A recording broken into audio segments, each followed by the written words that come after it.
Kale nze Jonathan Exclusive mbaniriza nnyo abakumidde ku mukutu gwo ogwa Jonathan Exclusive ajukira nakugamba nze munnange ndi eno nkola mpeereza gwe so nze ndi mukozi wo gwali mukulaba akadde kano anolwekyo wenkusabira gwatanaba kwanga subscribinga awegatte ku family yaffe eno ng'okikola obeere ng'osubscribinga omanyi pesa eryo zibu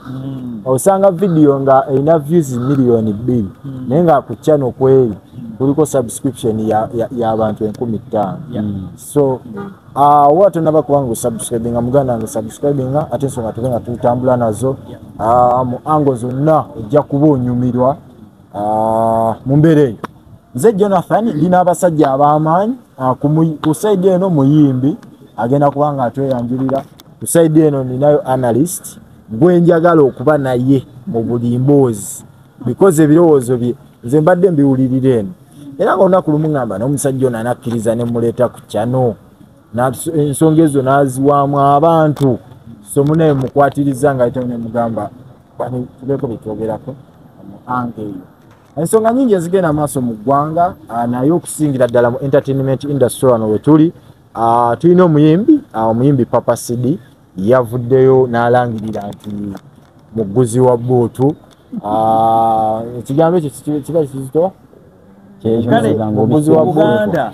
twagala tukozesa nnyo package okubikkako kyankizo nnyo mu Buganda okulaba nti ebigambo tokikubawo nga so kati wokibikkako wano mukawo kyaffe kiba kitukola bulungi nnyo ti omuntu oli kimwetagisa okubeera oweebuziba okumanya kugula boot kyekitegeeza naye wokikozesa broad light omuntu agayi so kiba it is professional okupackaginga story oba okupackaginga emboozi yo nenyumira omwana omuto omukulu na buli kika kya muntu yenna n'amanya bulungi nnyo nti onaabiseeko tugenda zinyonyola naye ayinamu akantu ke yakoze beerako ngenda kubanga ogenda kubanga okewuunya naye anga tugenda mu maaso njala kubanga nkutegeezaako nti muganda waffe atuyambyeko era naye nno tumukutte bukwasi abadde adduka Suna Photography waali ku nsonga z'ebifaananyi gwayagala okubanga ng'omwe omukakasa olabe ku kyakola osobola oyitako ku pages za BBS Style Finer ebifaananyi bibeerayo yasinga okubikuba ebyo. Suna Photography waali ku mikolo egy'embaga egy'okuhinjira birthdays surprises obwezityo ate nga kwatira video n'ebifaananyi n'abikuba wakawe mulungi nnyo actually nali oba waanyawo nali ne Jackster ne mulaga ebifaananyi bye yakubawo byali mu studio nange yanjo kyako kafaananyi ne kalabikanga akatali kange naye nga nze yennyini so ekyo kikwetagisa okubeera professional okumanya n'okwagala kyokola okukozesa kamera eyo okugijjamu ekifaananyi ekigenda okufuula omuntu nti yeye naye n'omufuula nti alabika bulungi n'okusinga nga ye bw'abadde asuubira so mwagala nnyo akulembeza nnyo quality than quantity. Maya agamba asiya kuwa bifaananyi 3 ate mu editing ebika kuba omukaaga mbikoleko bulungi. I love that Suna Photography. Ogamba otya mugana wange? Sina tabu yonna ki ekitambula. Nyongera okulamusa ku bannaffe mwe bonna abakuumulukusa okutulaba ku Jonathan Exclusive. Nze Waswa James Segawa ntera nnyo kola sport era ndabika amawulire gaffe gambuza agesigikaawo amaloboozi agaba gatambula naye nga tugoberera ow'amawulire kikulu nnyo okugoberera ekikufuula amawulire ow'enkizo okuba ng'olina information ekwata ku buli sector ez'enjawulo so tojja kubeera wa sport ng'okola Arsenal United zokka. Music is part of humanity. Music yeddaabulula omuntu ne waba alina stress z'ayitamu wawulira endongo emu obenge ya Papa Sidi oba Chameleon oba King Saha emuddaabulula n'amanya nti ekizibu kino sinza akiyita mu nzekka waliwo n'omuyimbi yakiyimba kwa abayimbi bano bayimba embeera ze bayitamu nabo naffe ze tuyitamu kati ye buli wakiyitamu kubanga embeera ze tuyitamu ffenna zifaanaganamu oba leero njala yeekuluma waliwo n'oma gweruma oba oyagala gula piki waliwo n'ayagala ogigula so oba oli mu mbeera y'obwavu tulina mulimu waliwo n'omwatagulina so buli muyimbi wayimba ku mbeera y'obwavu golaba nti oli wekka mu kizibu ekyo waliwo n'aba millions of people abakirimu so nekikuzaamu essuubi okwongera okukola ennyo okulaba nti oyimuka so okuyimba kuno kwa nkizo nnyo era twongera okwebaza abayimba obulungi okulaba nti eggwanga lyaffe lyongera okufuna ekitiibwa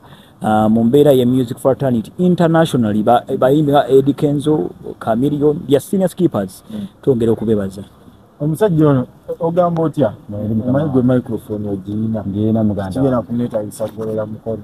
ate kyemanyi sina photography akulira bulungi buuza kuba kulaba tutambule batulaba ku Jonathan Exclusive mwebale mwenna mwebale kusubscribinga mwebale kufollowinga ndowooza omusajja mumuzizaamu amaanyi tunabanga akipika bulungi ntegeera bulungi nnyo gyayatandikira wadde yasookanga kwebuusabuusa agamba oba abasobola naye bwe mumuwadde amaanyi nabanga mumuwa essuubi kati ate kuvudde buno musajja wa amaanyi ndowooza kati byababulye musinga okwagala beebaza nnyo okubanga mufollowinga ensi yonna amaanyi alize King Leon Masembe ndi musajja wa music naye kati tuzze kutematema ku nsonga ezikwata mu music yonna yenna tulabe ebiki ebitambula ani akoze atya namwe mubenga mumanye ekituufu kye tuliko ku kamera bakubulidde professional waffe yaliko ndowooza oyo ojja kumunoonyaako nga bwe bagambye genda ku mitimbagano gyonna musajja akwata bulungi ekifaananyi ndowooza nange mundaba muyinza okola ate nga nyiridde nnyo ekisusse tondowooza ati bwenfaanana nze kanneeyogereko kale byebyo okusookera ddala twadde tuli awo Papa Sidi n'avaayo n'alangirira nti muguzi wa bo banange ekisabikeko bwe njogera bwe ntyo omuntu omu n'atanfuna bulungi ye musajja ku musajja am I correct? Naye ekimu ku kisinzo kikolamu amawulire this guy yavuddeyo n'ataginga a prominent pastor simanyi simanyi oba kiryoka okumwogerako because yamupositinze pastor owa Pastor Kayanja but nekye neebuuza oba kyenjagala okumanya lwaki ate abantu bakiyingizaamu emabega wa Papa Sidi because tumanyi ffenna okutandikira ku side Papa Sidi ali mukwano gwa Dr. Joseph Chameleon but people ku internet they are fusing this thing bakijeri ku ye ne bakize simanyi chemistry kyali awo Papa Sidi muyimbi wa amaanyi mu ggwanga Uganda. Papa Sidi gwatamumanyi yalabika nnyo ne Chameleon yakuba mega hits zosokuta mega hits n'eddoboozi lye lya afropop ng'ayingiramu kona afrobeat katono nnyo nti music we yadduka aleeta omudigido nti n'oba onywa eccupa ye eri ojja kuyimuka ofiiringe ovibinge naye mukuba mu kuyimba mukuyita kuvibinga so ayimba ennyimba nnyingi nnyo ezisomesa eziyigiriza ezibuulirira ez'omukwano era twongera okumwebaza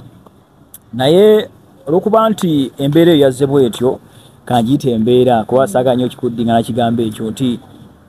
lwaki abantu abasinga obungi basize kupiininga Papa Sidi. Papa Sidi is a celebrity. Tulina okukimanya nti oyo celebrity wano mu ggwanga Uganda. Bwe kiba nga celebrity wabeera wonna ne wabeera nga baddewo abantu 10 wabawo impact eraga nti bagamba Chameleon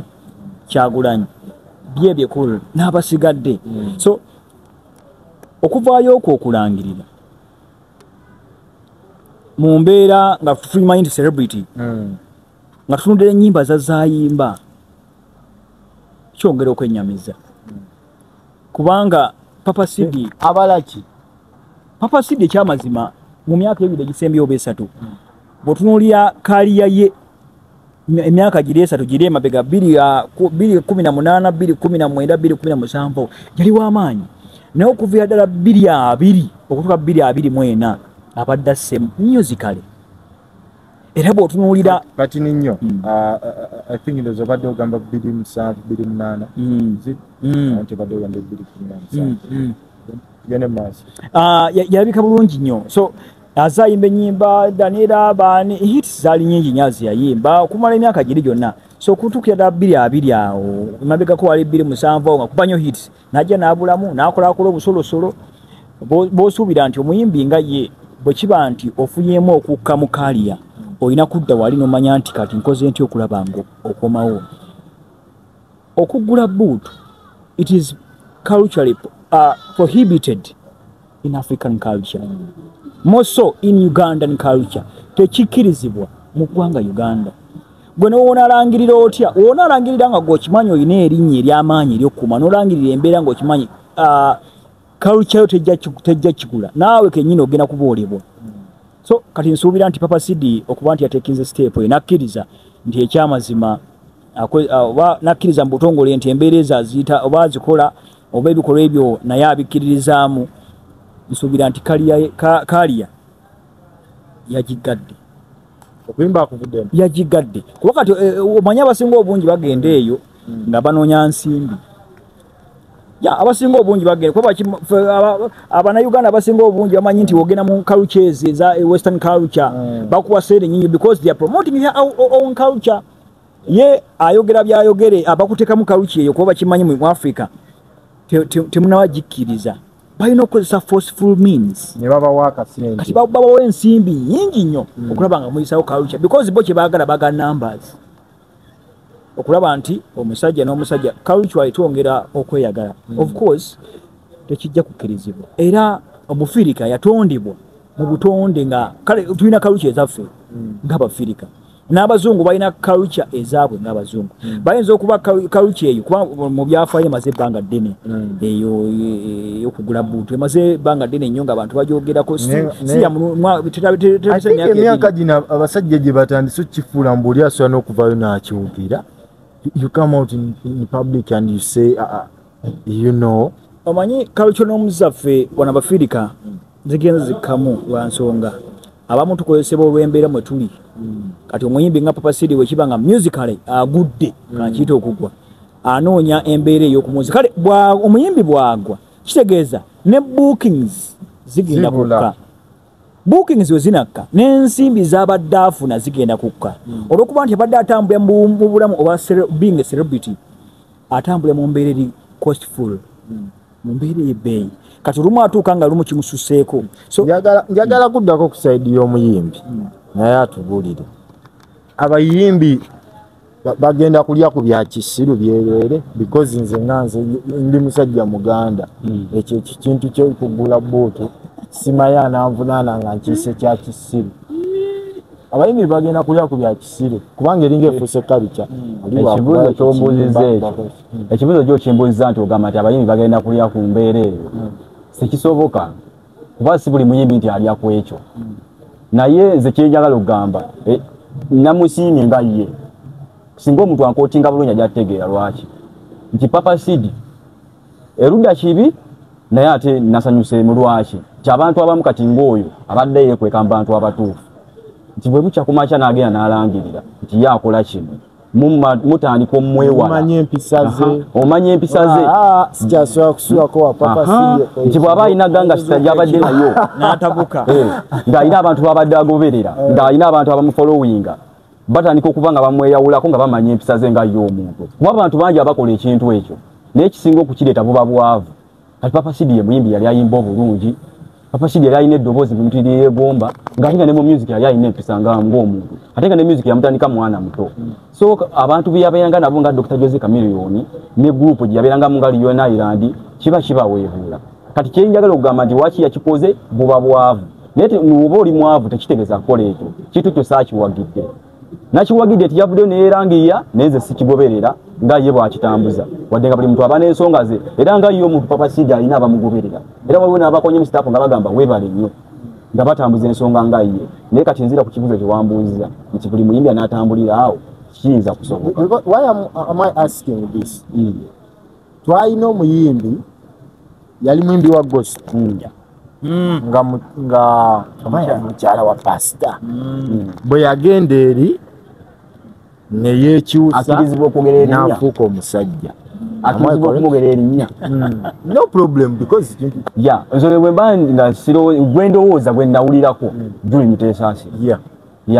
oyo yava eno nga tumugoberera ayimba bulungi ayimba gospel era nga tugamba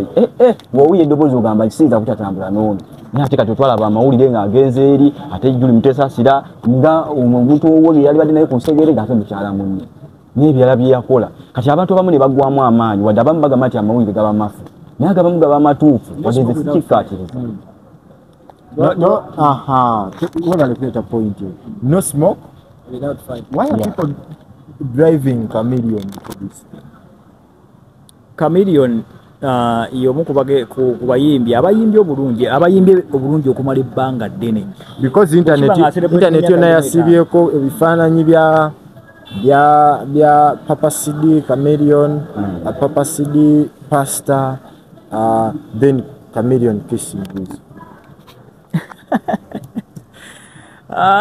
Manyi bwe tugamba abantu kikulu nnyo buli woogenda okubunyisa kyoli. Oli Muganda, oli Ugandan. Chameleon ku ssa lyatuuseeko ne ku level gyatuuseeko yali badde obudde buno kati amanya nti kati ekyamazima nkuze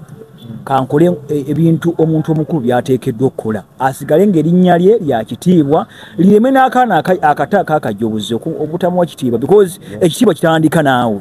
ng'olemerwa ku myaka ng'oserebratinga myaka 10 oba 25 oba ameka kasoolemerera ogawa ekitiibwa tewajja kukikuwa. Chameleon okujja n'okisinga wisdom musically tugamba nnyo abantu muve mukozesa okutambulira ku biragalalagala ebyokujja n'ogamba nti byagala bikozeseza bichamu. You can still be musical, you can still be great without drugs. Wacho ojja n'ogamba nti okisinga omuntu ogamba nti ate nadde sitegedde nadde ntamidde nadde nywedde omwenge n'ebisigadde bye bakozesa bichamu. Chameleon nga ye yakitegedde nti oba oli awo ndi muyimbi wanje kubanga Chameleon wanjawulo musically yali fininga music wa Uganda okuva mu 12 okuva mu 12 kati tuli myaka tugamba myaka 25 nga tutambulira ku linnya erimu Chameleon. Wiza Eddie Kenzo akoze byakoze internationally newe kidda ku Ugandan music okumudefining the first pillar is Chameleon. So Chameleon wodda wali mukatebe ko ngoli ku kachai ko oli mukunywa. How do you define your culture? Because yagoba wana bakongo fena tukimanyi yagoba wana bakongo nitutandika kunyumira ebisere twayishimira bawire ngoma bebajja wano bave kongo eyo nebagenda bayimbire Uganda. Chameleon nabagoba musically nawo mukisane bawuyimbi nga Chameleon ibyebe ku Bobby Wine nabasikale bajampula paka utwawamba music industry yafe naye netufuna that true Ugandan music okukwata eggwanga lyo okuliteeka ku forward front ebyokutambulize Chameleon kyensinga obutakkaanya naye kwe kulowooza nti ebiragalagala ebyo bajja tambula nabyo for lifetime. No, you can still be great. We yali atandika okuyimba yatandika nabyegalagala lwaki bimweyungako obudde buno kati olumu bimweyungako nga byagala okumusuula kati ye waataabeero manyi tugamba kati nganze njagala nnyo omukyala gwenvudde naye ayina story mu bulamu bwange gwe tojja kujja buzzi kati oŋŋambe nti onjagala nnyo nga waliwo eyanwanira okuntuusa wano wendi. Chameleon waliwo ag'amaanyi agali nakyo aga Katonda ge yakussaamu lwaki okozesa bino ebintu ebiri artificial drugs nojja n'okisinga omuntu. People bazze mu big numbers okuwagira musically Baganda si bazungu wekiba nga oyagala promoting western culture waki si bazungu basinga okuwagira kati gwaki ova ku culture ey'abantu gye bakuwagirirako n'ogenda ku eri ate gye batakwagala. So twongera okunenya Chameleon n'okumukubiriza amanye nti w'amaanyi amanye n'okuba nti music industry ye mugongo ye backbone ya music industry kiteetagisa okubanga kitwala weetagisa okuba n'ekitiibwa weetagisa okumanya eggwanga lyo weetagisa okumanya nti oli family man oli muzadde ebintu bino by'oli mu kukola obudde buno abaana babagenda kubiraba 100 years from now n'abazzukulu boolizaala baliraba nti Chameleon yakisinga wizo tebirivaawo kikyamu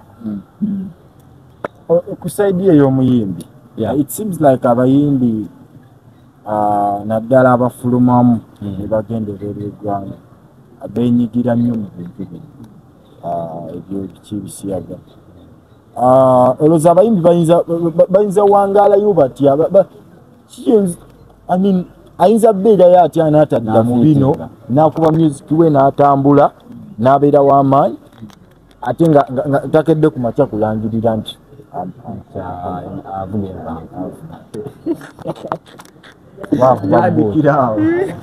kigambo nsubira nti kibise kuba kine ate baliwo abakyogera obubi ennyo ekyo ndowooza omuyimbi wenna anti era ekiviirako ekyo kisinzira ng'ekijjo watandika mu ng'oyimba abantu be wasooka nabo omanyi music yo ne kisinga okujjako ziba mpisa lwaki tandikidde ku mpisa nti ebintu byewa following osanga oli omwana nga ye atandika ebiragalalagala ng'amanyi nti okutandika okuyimba olina kunywa biragalalagala era nga atandika n'obinywa nga n'eddoboozi lyennyini tali ekakasa nti amanyi okuyimba kati kimukuliramu muli bw'alaba bali nga babikola naye agamba nti wennaanywa enjaga aiso yabadde olugayi yagambye nti ennaku zino abaana okuyimba asooka kusiba nviiri nga tannagenda mu studio nebeerabira nti talent kyekikulu talent gyalina osoosayo enviiri ze wakiri bagambe bana Ssuuna yasibye akaviiri nga Ssuuna alina endongo etambula mu kuyimba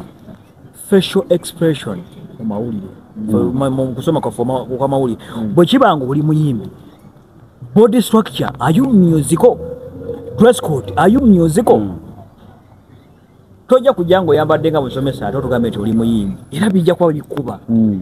oyambadde sapulo ogitaddeko nene oyimba raga musical oba you conflicting nekyoli naye mu kwambala kwaffe tubabeere decent obeera ng'oli muyimbi beera decent naye ekitone kyekirina okusooka mu byonna bwe kiba nga olwana nnyo olugoye osaati oba enviiri ozisibe lwana nnyo n'ekitone kino okulaba nti kisituka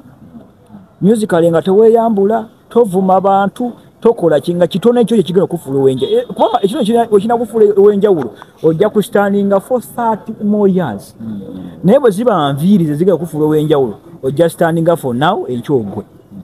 There are 3 people benjala twogereko nga tumaliriza era nga point gyenjagala nti singa oba obasanze asooka singa osanga Papa Sidi mukadde kano kibenzo mugamba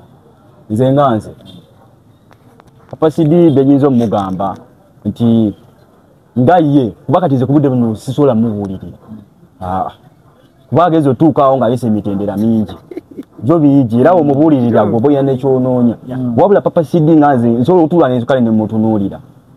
nsooka nenfumitiza ne ŋŋamba nti yavudde ku kyokulangirira nemanya nti wikinesi ye baya ssente kuba kati nze ku budde buno bwe bamubuulirira omuntu asobola omubuulira n'abaako nekyategeera ategeerera mu ssente of course naawe okimanyi ebisinga otujja ku mulamwa ssente tunywa enjaga nga tugenda betulaki nga balutadde mu kuba eribi lwa ssente nange okwegomba okuba hiiti oli ansika lwa ssente nampabya kati Papa Sidi kyemanyinza omugamba bansobola omugamba nti kati Yesu olangiridde kyo kituufu ogambye okikola naye tabaako na muntu mulala gwakolaki gwanyigamu ekyo ekintu ye obedde akikole kuba siera sisobola mugamba nti akiveemu bwemuga tasobola biwulira olwedde yakikoze naye obutabaako nabantu abadde bamugobeya n'abaana bamufolowinga kubanga abayingizamu ekyo ekintu kuba kiba kikendera nga ye akikole kibe kisigalaawo kuba eriye gyali abamu babikola osanga betayinza kikola bwomu naye abaana abamufolowinga ababuulire ki kyekirina okukolebwa kuba Papa Sidi si kuva eri mabega nga abikola yabaako okwezimba Papa Sidi singa teyayimba singa tetumumanyi okitegeera njagala tudde at this moment Pastor Kayanja is cooked seriously naddala ku X singa oba omusanze mu situation gyalimu akadde kano kikyenze kyomugamba mukadde kano nga you're given that chance ng'oli mu kuwabula pastor because abantu bamuli bubi omanyinza kingamba ebiseera ebisinga nti amazima g'amaanyi ate no smoke without fire kati ekyo kikolinga ne culture yaffe pastor bwe kiba nga kituufu akikola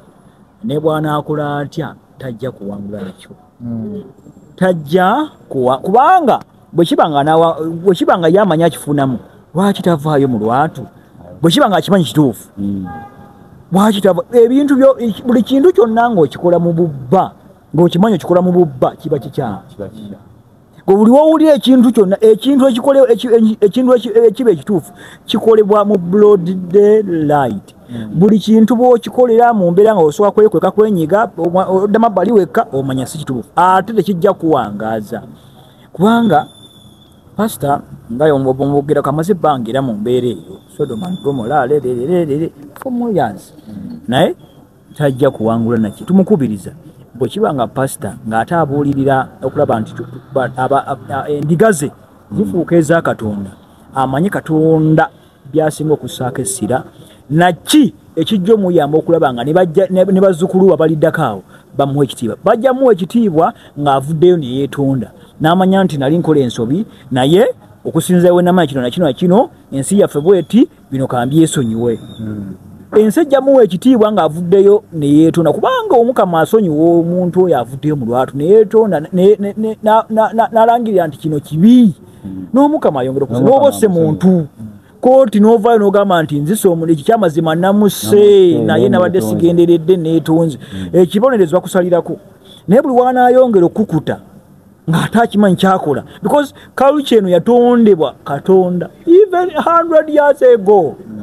kati go buno bw'okolaakola tebuli wangula kaluki omukama gy'assaawo ng'eri nakyo netumukubiriza akimanyi tasobola kuwangula kaluca eyaffe ebikola ebyo wane Uganda biri prohibited tebikkirizibwa ne bw'anaafuna ensimbi mmeka tajja ziganyulwa tajja ziwoomerwa lwa nsonga culturally it is prohibited. Yeah. Kale mukulu gwe mbadde nenjala kuta musajja olaba ate nawe njagala kuta kujja ku mirimo nga nkitegeera musajja adduka mu studio kola luyimba nze Jonathan exclusive wabula obugambo obusemba